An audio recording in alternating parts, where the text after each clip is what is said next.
जय श्री सद्गुरुदेवाय नमः। जय श्री गणपति देवाय नमः। ओम नमो भगवते वासुदेवाय नमः। श्रीमद् भागवत महापुराण छठा स्कंद 15वां अध्याय। चित्रकेतु को अंगीरा और नारद जी का उपदेश। श्री सुखदेव जी कहते हैं, परीक्षित, राजा चित्रकेतु शोकग्रस्त होकर मुर्दे के समान अपने मृत पुत्र के पास ही पड़े हुए थे। अब महर्षि अंगीरा और देवऋषि नारद उन्हें सुंदर सुंदर उक्तियों से समझाने लगे। उन्होंने कहा, राजेंद्र, जिसके लिए तुम इतना शोक कर रहे हो वह बालक इस जन्म और पहले के जन्मों में तुम्हारा कौन था, उसके तुम कौन थे और अगले जन्मों में भी उसके साथ तुम्हारा क्या संबंध रहेगा। जैसे जल के वेग से बालू के कण एक दूसरे से जुड़ते और बिछड़ते रहते हैं, वैसे ही समय के प्रवाह में प्राणियों का भी मिलन और बिछो होता रहता है। राजन, जैसे कुछ बीजों से कुछ दूसरे बीज उत्पन्न होते हैं और नष्ट हो जाते हैं, वैसे ही भगवान की माया से प्रेरित होकर प्राणियों से अन्य प्राणी उत्पन्न होते हैं और नष्ट हो जाते हैं। राजन, हम, तुम और हम लोगों के साथ इस जगत में जितने भी चर अचर प्राणी वर्तमान हैं, वह सब अपने जन्म के पहले नहीं थे और मृत्यु के पश्चात नहीं रहेंगे। इससे सिद्ध है कि इस समय भी उनका अस्तित्व नहीं है, क्योंकि सत्य वस्तु तो सब समय एक सी रहती है। भगवान ही समस्त प्राणियों के अधिपति हैं। उनमें जन्म मृत्यु आदि विकार बिल्कुल नहीं है। उन्हें ना किसी की इच्छा है और ना अपेक्षा। वह अपने आप परतंत्र प्राणियों की सृष्टि कर लेते हैं और उनके द्वारा अन्य प्राणियों की रचना, पालन तथा संहार करते हैं। ठीक वैसे ही जैसे बच्चे घर घरौंदे खेल खिलौने बना बनाकर बिगाड़ते रहते हैं। परीक्षित, जैसे एक बीज से दूसरा बीज उत्पन्न होता है, वैसे ही पिता की देह द्वारा माता की देह से पुत्र की देह उत्पन्न होती है। माता, पिता और पुत्र जीव के रूप में देही है और बाहरी दृष्टि में केवल शरीर। उनमें देही जीव घट आदि कार्यों में पृथ्वी के समान नित्य है। राजन, जैसे एक ही मृतिका रूप वस्तु में घटत्व आदि जाति और घट आदि व्यक्तियों का विभाग केवल कल्पना मात्र है, उसी प्रकार यह देही और देह का विभाग भी अनादि एवं अविद्या कल्पित है। श्री सुखदेव जी कहते हैं, राजन, जब महर्षि अंगीरा और देवऋषि नारद ने इस प्रकार राजा चित्रकेतु को समझाया बुझाया, तब उन्होंने कुछ धीरज धारण करके शोक से मुरझाए हुए मुख को हाथ से पोंछा और उनसे कहा। राजा चित्रकेतु बोले, आप दोनों परम ज्ञानवान और महान से भी महान जान पड़ते हैं तथा अपने को अवधूत वेश में छिपाकर यहाँ आए हैं। कृपा करके बतलाइए, आप लोग हैं कौन?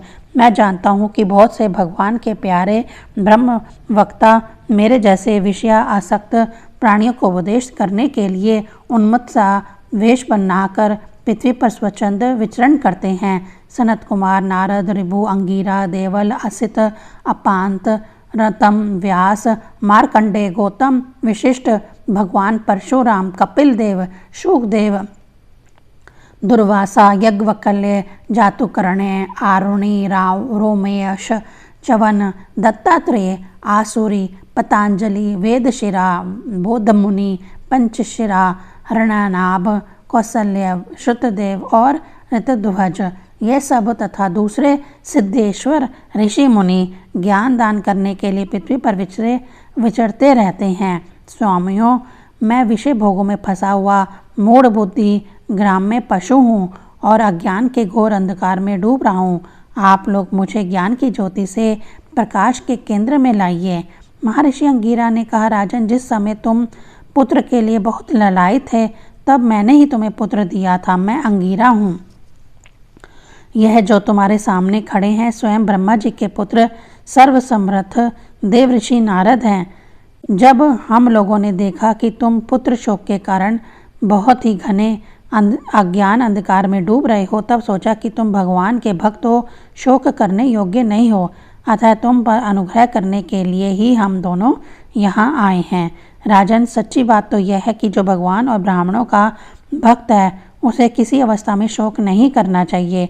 जिस समय पहले मैं तुम्हारे घर आया था, उस समय मैं तुम्हें परम ज्ञान का उपदेश देता, परंतु मैंने देखा अभी तो तुम्हारे हृदय में पुत्र की उत्कंठ लालसा है, इसलिए उस समय तुम्हें ज्ञान न देकर मैंने पुत्र ही दिया।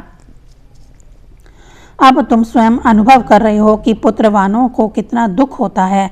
यही बात स्त्री, धन, घर, विविध प्रकार के ऐश्वर्य, संपत्तियाँ, शब्द, रूप, रस आदि विषय, राज्य, वैभव, पृथ्वी, राज्य, सेना, खजाना, सेवक, अमात्य, सगे संबंधी, इष्ट मित्र सबके लिए हैं, क्योंकि यह सब के सब अनित्य हैं। शूरसेन, अतएव यह सभी शोक, मोह, भय और दुख के कारण हैं। मन के खेल खिलौने हैं, सर्वथा कल्पित और मिथ्या है, क्योंकि ये ना होने पर भी दिखाई पड़ रहे हैं। यही कारण है कि ये एक क्षण दिखने पर भी दूसरे क्षण लुप्त हो जाते हैं।